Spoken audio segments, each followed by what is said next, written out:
আজ হিজরি সনের 12ই রবিউল আওয়াল, পৃথিবীর ইতিহাসের অন্যতম একটি গুরুত্বপূর্ণ দিন। বিশ্বের সর্বশ্রেষ্ঠ মহামানব, বিশ্ব মানবতার মুক্তির দিশারি মহানবী হযরত মুহাম্মদ সাল্লাল্লাহু আলাইহি ওয়াসাল্লাম 570 খ্রিস্টাব্দের এই দিনে মায়ের কোল আলোকিত করে পৃথিবীতে আসেন। রিসালাতের দায়িত্ব পালন শেষে 632 খ্রিস্টাব্দের 11 হিজরি সনের ঠিক এই তারিখেই 63 বছর বয়সে তিনি দুনিয়া থেকে বিদায় নেন। এজন্য এই দিনটি মুসলিম উম্মার কাছে অত্যন্ত পবিত্র এবং মহিমান্বিত। নবীজি সাল্লাল্লাহু আলাইহি ওয়াসাল্লাম নিজের জন্ম উদযাপন করতেন জন্মের বার হিসেবে, তারিখ হিসেবে নয়। নবীজির জন্মদিন ছিল সোমবার। শিয়া বাটার ও ভিটামিন ই সমৃদ্ধ lily glam beauty soap. Lily, always beautiful. এদিন তিনি কোনো উৎসব, মিছিল বা ভোজন রসিকতা করতেন না, বরং রোজা রাখতেন। বিভিন্ন ইসলামিক কিতাবে উল্লেখ আছে, সোমবার নবীজি সাল্লাল্লাহু আলাইহি ওয়াসাল্লামের জন্মের দিন হওয়ায় প্রতি সোমবার রোজা রাখা মুস্তাহাব। মহানবীকে পাঠানো হয়েছিল পুরো পৃথিবীর জন্য আল্লাহর রহমত হিসেবে।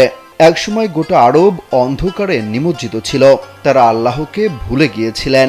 তখন মানুষ হানাহানি ও কাটাকাটিতে লিপ্ত ছিল এবং মূর্তি পূজা করত, যাকে আয়ামে জাহেলিয়াত বলা হয়।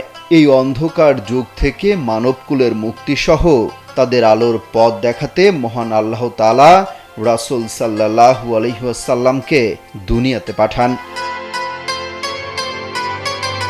40 বছর বয়সে নবুয়ত লাভের পর দীর্ঘ 23 বছর মুহাম্মদ সাল্লাল্লাহু আলাইহি ওয়াসাল্লাম কঠোর পরিশ্রম ও শত বাধা বিপত্তি মোকাবিলা করে ইসলামের সুমহান আদর্শ প্রচার করে গেছেন।